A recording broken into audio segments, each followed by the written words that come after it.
오늘 저희들이 아브라함의 순종에 대해서 함께 기도하는 시간을 가졌습니다. 독자 이삭을 바치라는 명령 앞에 즉시로 순종했던 아브라함처럼 하나님께서 우리에게 그런 은혜와 그 믿음을 주시면 얼마나 우리가 복받은 사람인가.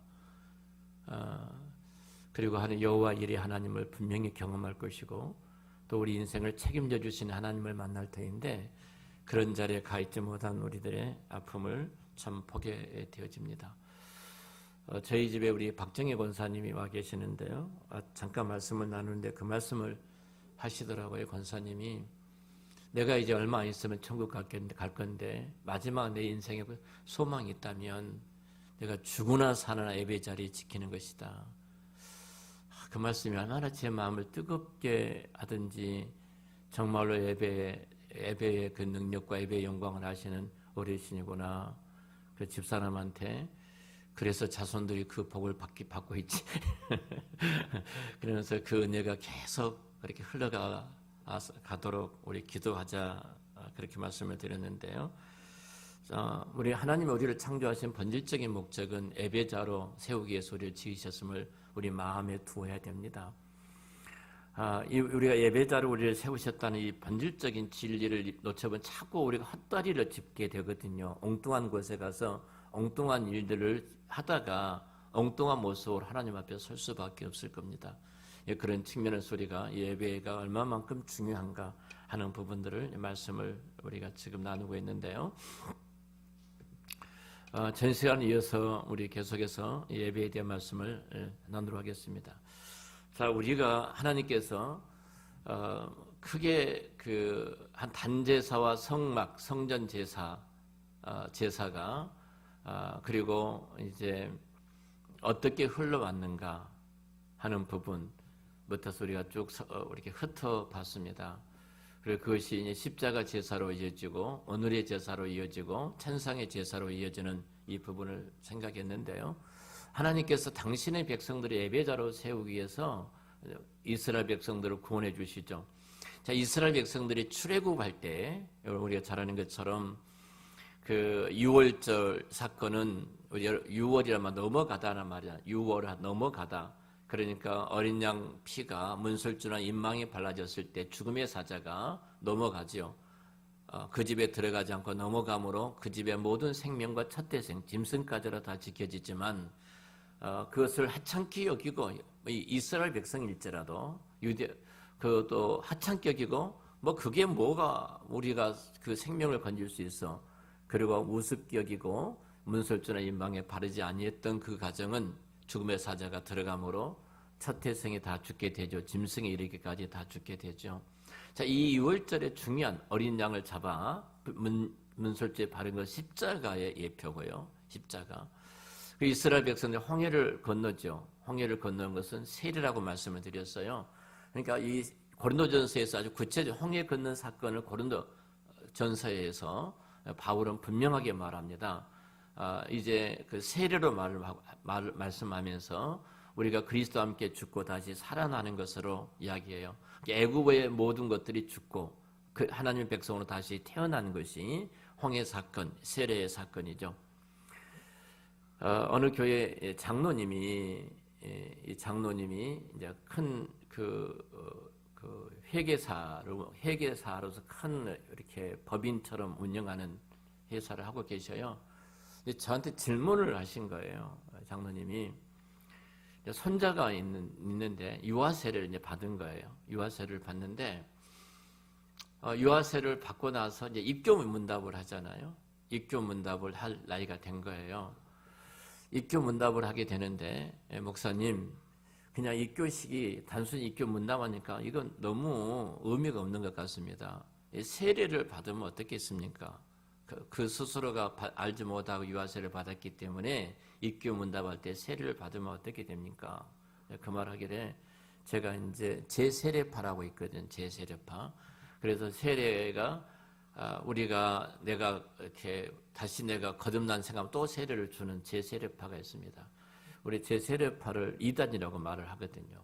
신학적인 부분에서 문제가 있다고 말을 하는데 그런 질문을 해서 가장 중요한 것은 시간에 대해서 그렇게 하는 것보다도 집중적인 아이에게 신앙적인 교육이 필요하고, 두 번째로는 부모까지 교육을 했으면 좋겠다. 굉장히 큰 교회이니까 부모까지 교육을 시간 됐다고 해서 탁탁탁 이렇게 어떤 나아가지 말고 그렇게 하면 얼마나 좋을까, 그 이야기를 했어요. 우리 학생부에서도 지금은 우리 김 전사가 이렇게 지금 입교 문답을 우리 재원이 하는데 좀 집중적으로 매주마다 교육을 너무 잘 시키고 있습니다. 중요한 것은 결국은 세례내가 그리스도와 함께 죽고 다시 살아났다는 공교회 앞에서 선언한 것이거든요. 공교회 앞에서 두 번, 세 번 할 수 없는 것입니다. 홍해 사건이 두 번, 세 번 될 수 없는 것처럼 동일하죠. 그리고 하나님께서 이스라엘 백성들을 시내산 앞에서 언약을 체결하시죠. 언약의 목적은 이거예요. 나는 너희 하나님이 될 것이고 너희는 나의 백성이 된다. 이제 선민으로서의 선언을 행하신 겁니다. 그리고 이제 광야의 삶이 이어지는데, 이 광야의 삶은 이 땅의 그리스도인들이, 광야는 하나예요. 은혜로 살아가는 삶이에요. 은혜로 살아가는 삶. 그러니까 그들이 하나님의 은혜로 살아갈 수밖에 없는 거예요. 광야에서 그들은 아무것도 할 수 있는 것이 없어요. 내가 농사를 지을 수도 없는 것이고, 어떤 길을 알고 내가 그 길을 찾아갈 수 있는 것도 아니고, 내가 집이 있어서 장막이 있어가지고 어디로부터서 예부로부터서 자연 환경으로 나를 보호할 수 있는 것도 아니고요. 완전히 이 광야라는 것은 죽음 그 자체에 딱 내려놓은 겁니다. 내려놓은 거예요. 자, 그러니까 하나님의 은혜가 매 순간마다 임하지 아니하면 한순간도 살아갈 수 없어요. 무엇을 모을 수 있겠습니까? 정말로 매 순간마다 하나님의 은혜로 살아가는 삶이 광야거든요. 이게 마찬가지입니다. 우리가 하나님의 백성이 되고 언약 안에 들어오게 되면 딱 우리는 가장 중요한 것이 한 단어를 잊어서 안 됩니다. 그래서 은혜입니다. 정말로 그 은혜로 살아가는 것입니다. 근데 이 은혜라는 진리를 알지 못한 사람은 엉뚱한 소리를 참 많이 해요. 교회 안에서도 엉뚱한 소리를 참 많이 합니다. 중요한 것이 우리 그리스도인들이 이 광야, 이스라엘이 40년 동안 광야를 거쳐간 것처럼 동일하게 우리들도 은혜로운 삶을 살아가는 것입니다. 자, 그리고 가나안 땅에 입성을 하죠. 자, 우리가 이것이 천국으로 이어져 가는 신약의 구약 이 모든 전체 내용이 이제 이렇게 신약으로 이어져 가는 것이죠. 자, 이 과정을 이제 압축하고 재현하는 예식이 제사입니다. 그러니까 지금 천국에 이르기까지, 자, 출애굽에서 홍해를 건너고 언약을 체결하고 광야의 삶을 거쳐서 가나안 땅 입성하는 이 전체를 다 하나에 압축하면요, 이 압축한 것이 제사예요. 그러니까 그 성전 안의 내용이 다 들어있어요. 성막 안에. 성막의 물두멍부터 시해서 그 안에 있는 모든 것들이 지금 이 이스라엘 백성들의 가나안성 입성까지 딱 들어가 있는 것이 성막의 내용이에요. 이것이 신약에 와서는 십자가의 제사예요. 십자가의 제사고 오늘 저와 여러분들이 드리는 하나님 앞에 드리는 이 예배입니다. 그래서 구약의 제사나 신약의 예배나 핵심은 반드시 예수의 십자가입니다. 제사를 압축하면 제가 말씀드렸던 것처럼 예수님이 되고요. 예수님을 확대하면 제사가 되어집니다. 그러니까 결국은 제사를 또 이렇게 확대시키면 이스라엘 전 구속사가 되어지고요.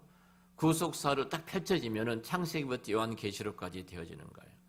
그래서 제가 이제 다음 주에 네팔 신학생들을 강의를 하는데 구속사를 강의합니다. 창세기 1장에 나타나는 구속사, 1장 1절에 나타나는 1장 1절부터 3절까지 나타나는 구속사, 1장, 3장, 11장 쭉 구속사를 설명을 하는데요. 이번에 졸업을 했어요. 졸업식이 있었는데 올 초에 이제 졸업을 하는데 코로나 때문에 왔다 갔다 못해서 선교사님이 이제 이번에 졸업식을 했어요. 근데 졸업식 하면서 연락이 온 거예요. 저한테 졸업식 사진을 찍고 연락이 왔는데 참 고마운 것은 나 목사님 강의를 늘 기다리고 있습니다. 부담을 너무 주신 거예요. 부담을. 사실은 이 구속사에 대한 강의를 듣지 못하다 보니까 그러지 않나 그런 생각하면서 이것도 하나님의 은혜다 그런 생각이 되어지고요. 우리 교인들도 좀 한 단계 더 높이 올라가는 구속사 창세기부터 요한계시록까지 전체 한번 강의를 좀 들었으면 좋겠습니다. 그래서 우리 교인들이 성경을 꿰뚫어 볼 수 있는, 성경하면은 전체 한눈으로 볼 수 있는 그런 눈을 좀 가졌으면 얼마나 좋을까. 내가 세라가 지금 합신에서 공부하는데, 세라야, 너가 합신에서도 듣지 못한 강의를 나한테 들을 텐데 또 내가 강의할 때 꼭 들어와라. 근데 또 거기 강의 듣니, 학교에서 강의 듣니라고 이제 못 들어오는데요. 사실은 그러니까 이 제사 이 예배 안에, 제사 예배 안에, 우리 예배 안에, 다시 말해 제사 예배 안에 창세기와 요한계시록이 다 들어있어요. 그러니까 얼마만큼 이 예배라는 이 틀 속에 하나님의 그 성경 전체가 다 들어있다고 생각한다면 어마어마한 것이잖아요. 어마어마한 거예요. 우리는 한 종교적인 예식, 종교적인 의식으로만 생각을 하다 보니까 예배를 너무 가볍게 여기고 그 하나님의 영광이 우리 안에 없는 그 아픔들을 보게 되어집니다. 그 십자가 제사를 기념하는 이제 교회 시대 예배가 시작이 되어지는데요. 그럼 오늘날 교회 시대 때는 어떻게 해야 하는가? 자, 십자가 제사를 기념하는 예배를 드리는 것인데, 그래서 신약의 예배는 십자가의 제사가 예배 형식이 이제 변화된 것인데요. 십자가 제사 예배라고 그래서 말할 수 있는 것이죠. 제가 지난주에도 말씀을 드렸던 것처럼 구약, 신약, 교회 시대, 재림의 천성 시대 쭉 말씀드리는데요. 이제 좀 예수님이 이제 우리가 그 성찬을 행하시잖아요. 그 목요일 날이죠. 내일, 그리고 금요일 날 이제 잡히시고 돌아가시죠.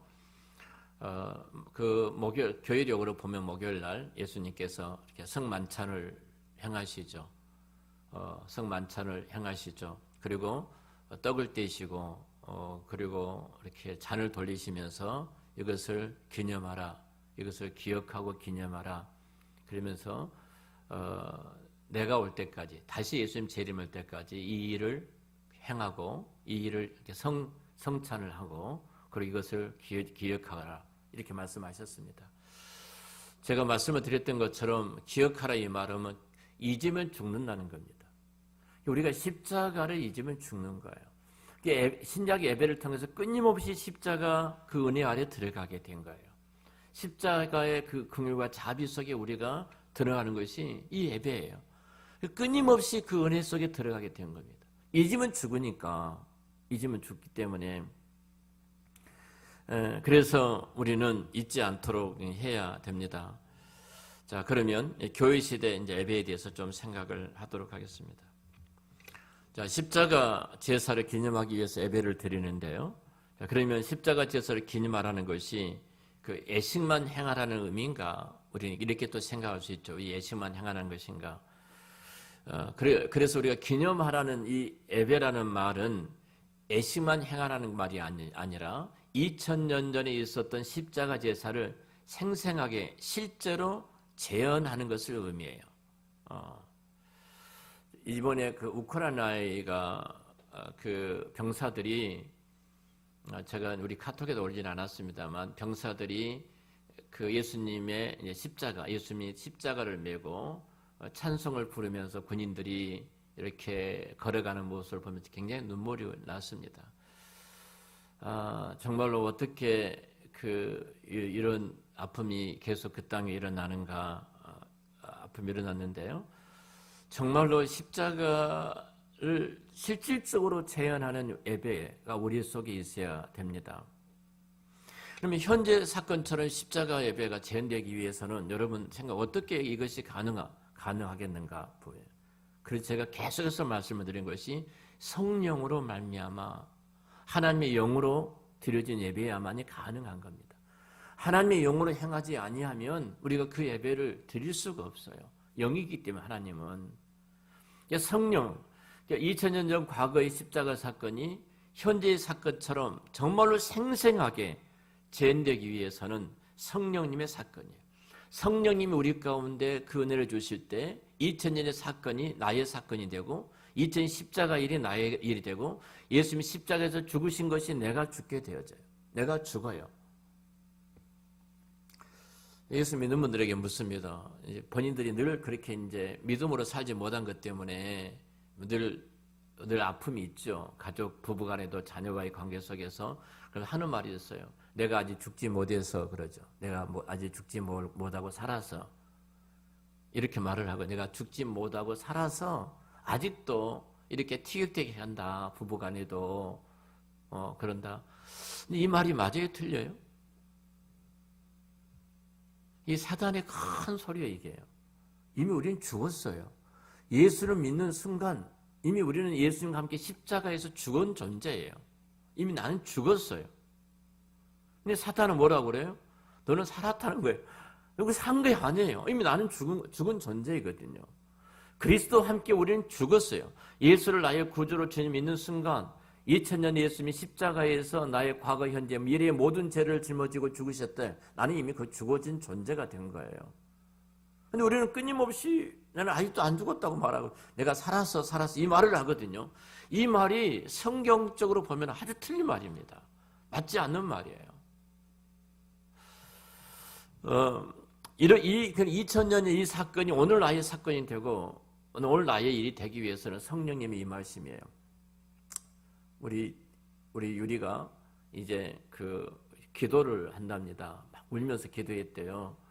그래서 성령 받게 해달라고, 성령 받고 능력을 받게 해달라고 막 기도를 하면서 성령 받고 능력을 나도 받아서 믿지 않는 할머니, 믿지 않는 할아버지, 그리고 믿지 않는 외삼촌, 외숙모, 그 형제들, 외사촌 형제들, 이들이 예수를 전도하게 해달라고, 나도 성령과 능력과 권능을 받고 해달라고 그런 기도를 드렸다고 해서 그 집에 성령의 아주 폭발적인 역사가 일어나고 있구나.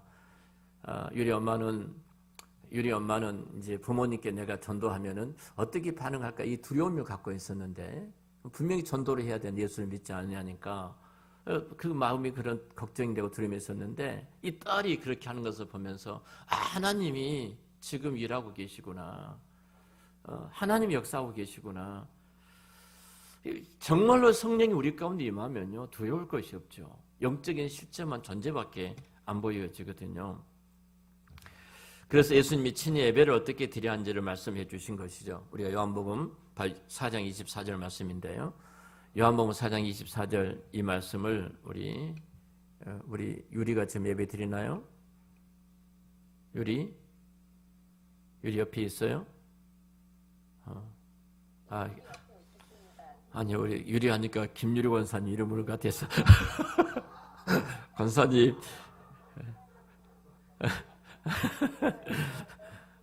권사님 지금 이렇게 줌으로 들어와 계시거든요. 자, 우리 유리가 요한복음 4장 24절 말씀 읽겠습니다. 시작. 하나님은 영이시니 예배하는 자가 신령과 진정으로 예배할지니라. 아멘. 네. 자, 하나님은 영이기 때문에 우리가 신령과 진정으로 예배하라고 그러죠. 자, 신령과 진정으로 예배하라는 이 말의 진정한 의미, 제가 지금 한번 말씀드린 적이 있는데요. 이 부분에 대해서 우리가 바로 알고 있지 못한 것 때문에 여러 가지 신앙에 대한 오해를 많이 할 수밖에 없거든요. 우리의 태도다, 예배 태도, 예배드리는 자세다. 중요하죠. 내 태도는 내 마음의 모습이기 때문에 그것도 중요합니다. 그런데 성경이 말하는 신령과 이 진리란 말은 그런 말이 아니에요. 태도에 대한 말씀을 하고 있는 것이 아니에요. 소위 사람들이 이제 그 신령한 마음을 가지고 정성을 다해서 진정으로 하나님 앞에 예배를 드려야 된다 이렇게 생각을 하죠. 근데 이런 해석은 잘못된 해석입니다. 결론부터 말씀을 드리자면 신령과 진정으로 예배하라는 말씀은 성령으로 예배하라, 예수로 예배하라, 성령으로 예배하라, 예수로 예배하라 이 말씀입니다. 그러니까 예배 태도에 대한 교훈이 아닙니다. 예배 자세에 대한 교훈이 아닙니다. 그래서 예배 본질에 관한 문제입니다. 그래서 2000년 전에 있었던 그 십자가 제사를 현재 사건처럼 재현하여 실제가 되게 하심이 누군가? 성령님이라는 겁니다. 제가 카이로스와 크로노스라는 단어를 가지고 설명을 했죠. 우리 인간의 시간은 크로노스라면 하나님의 시간은 카이로스예요. 하나님은 영원부터 영원까지 시간 개념이 없이 하나예요. 하나. 지금이에요. 현재예요. 하나님 앞에는 현재. 예수님의 십자가 사건이 뭐예요? 하나님 앞에는 지금이에요. 다 지금. 부활도 지금이에요. 우리는 역사적인 시간 개념 속에 2000년 전에 예수님이 그러셨다. 그게 크로노스, 인간의 시간 역사 속에 그러셨다. 우리가 영으로 딱 들어가게 되어지면 하나님의 시간 속에 내가 들어가게 되는 거예요. 성령으로 말미암아 하나님의 시간 속에 내가 들어가기 때문에 2000년의 사건이 오늘 나의 사건이 되어지고 2000년 십자가에 죽으셨던 그 일이 나의 죄를 위해서 죽으시고 부활하신 일이 바로 나를 위해서 부활하신 그 일이 되어지는 거예요. 믿습니까? 그러니까 영으로 예배하지 아니하면 늘 인간적인 것밖에 생각이 안 나는 거예요.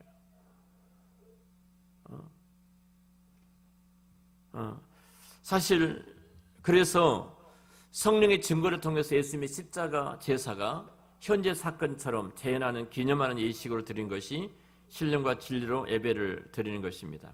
그래서 예수님이 부활하시고 승천하신 후에 오순절 날 성령님이 오셨죠. 그리고 신약교회가 탄생했죠. 그리고 신약교회는 오순절날 임하신 성령의 인도하심을 받아가지고 예수님의 십자가 앞에 신약교회가 나가게 된 겁니다. 그 십자가 제사를 그래서 드리게 된 거예요. 저희가 아주 중요한 말이 있는데요. 이 말을 우리 그 후쿠마 교수가 저는 너무 좋아서 저도 우리 교수 한번 인용한 것이 있는데 후쿠마 교수가 이렇게 말했는데 우리 예지가 한번 읽어줄래? 예지 한번 후쿠마 교수. 자, 어제는 주님이 죽으시고, 네.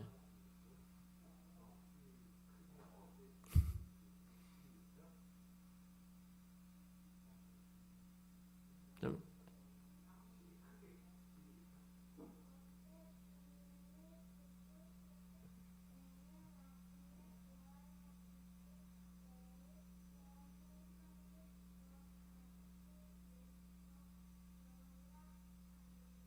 아멘. 네. 어제 주님이 죽으시고 오늘 아침에 예수님 부활하시고 내일 재림하실 것 같이 내가 믿어지면 병원에 가서 벌벌 떨지 않죠. 그러죠. 내 사업도 마찬가지예요. 그것 때문에 그렇게 연연하지 않습니다.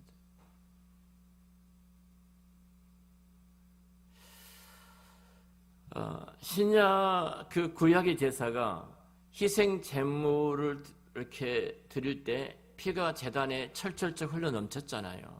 생각해보세요. 짐승을 잡아서 그 짐승을 제단에 올릴 때 그 피가 온통 피바다가 되어져요. 피로 범벅이 되어지는 거예요.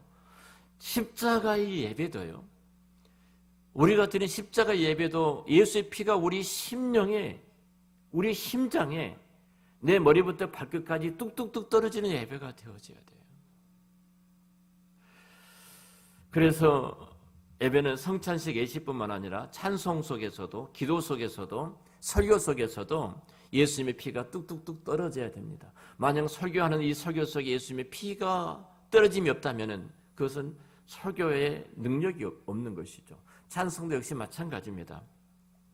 그리고 구약 제사 제단에 여호와의 불이 활활 타올랐던 것처럼 오늘날 동일하게 예배에도 예배자의 마음에서 성령의 불이 활활 타올라야 합니다. 성령의 불이 타올라야 돼요. 성령의 충만한 임재 안에서 성령 충만한 예배가 될 때 이 예배의 축제가 되어지고 이 예배 속에 하나님의 영광스러움이 우리 가득 차는 정말로 내 모든 문제가 다 해결되어지고 모든 사건들이 완벽하게 정리가 되어지는 그 시간이 되어질 줄로 믿습니다. 제가 말씀을 드렸죠. 일주일 내내 살아왔던 사람들이 얼마나 걱정이 되고 염려가 많이 됩니까? 근데 내가 하나님 앞에 서서 예배하는 순간 그 책임은 누가 지신 그때부터요? 하나님이 책임을 지시는 거예요. 그래서 예배 드리는 순간 그 주 앞에 나와서 이 내 모든 문제, 너 한 주간 있었던 풀어지지 않았던 문제까지도 주님이 지금 예배 가운데 다 풀어주실 줄을 믿습니다. 그것이 그리스도 안에 있는 우리들의 능력이에요. 힘이고. 그래서 우리는 예배를 너무 작게 생각하지 말고 예배 가운데 임재하신 하나님의 큰 능력으로 예배를 드리시기를 축원합니다. 단순히 예배를 협소하게 그냥 찬송만 하고 기도하고 대표 기도 누가 하고 헌금하고 찬송도 따라서 그냥 하고 하는 정도 적당하게 이렇게 저절로 예배가 되어진다 그러면 안 되고요. 사실은 예배는 하나님의 임재하심과 인간의 반응이라 그랬잖아요. 하나님의 임재하심과 인간의 반응 계속 그렇게 반응합니다. 하나님의 말씀으로 오시면 우리가 찬송으로 하나님 앞에 화답해 드리고 하나님이 또 이렇게 설교를 통해서 말씀하시면 우리가 봉헌을 통해서 하나님 앞에 또 화답에 응답해 드리고 하나님의 임재하심과 인간의 반응 속에 큰 영광 가운데 우리가 나가 있는 것이죠. 근데 그 모든 절차와 순서 속에도 성령으로 말미암지 않으면 굉장히 아주 그 마음이 이렇게 척박해집니다.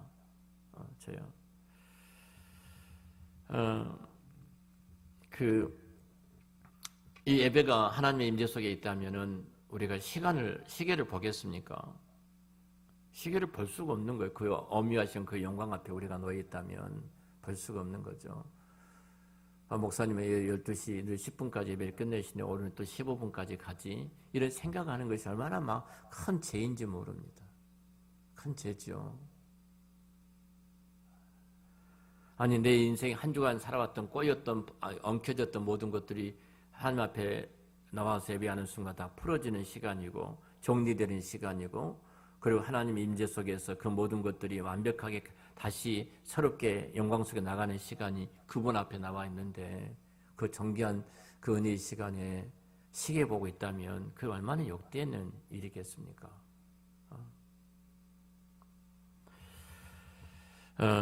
주님의 십자가 은혜를 경험한 것만큼 우리는 그래서 예배할 수가 있고요. 십자가 부활의 복음을 믿는 만큼 우리는 예배할 수 있다. 그래서 우리는 성령님이 그 사건이 나의 사건이 끊임없이 잊으면 안 되니까 이루어지도록 우리는 하나님 앞에 나가서 그렇게 기도를 해야 할 것입니다. 우리가 하나님을 얼마나 깊이 만나고 깊이 경험하고 하나님을 얼마나 크게 아는가에 따라서 그 예배의 깊이와 그 넓이와 높이가 정해지고 그리고 예배다움이 회복될 줄로 믿습니다. 하나님을 아는 것만큼 경험하는 것만큼 얼마나 내가 크게 아는가 얼마나 크게 경험하는가 그것만큼 한 주간 삶 속에도 동일하게 우리가 그 은혜가 임하게 될 줄로 압니다. 좀 정리를 해가겠습니다. 그래서 이제 그 구원의 은혜와 사랑을 알고 경험한 성도가 이제 그 구원의 십자가 은혜와 사랑에 대한 감사와 찬양과 경배와 영광을 돌려드리는 예식을 예배라고 그러는데요. 이 구원의 십자가 은혜와 사랑 안에 살면서 하나님을 섬기는 삶을 거룩한 산 제사라고 말을 하는 겁니다. 산 제사란 말이 그 말이에요. 그래서 우리의 모든 삶이 하나님을 섬기는 삶으로 연결되어져야 합니다. 모든 삶이에요. 가정이든 직장이든 사업이든 이웃이든 전도든 봉사든 기도이든 모든 것들이 하나님을 섬기는 것이어야 돼요. 이것이 산제사의 모습입니다.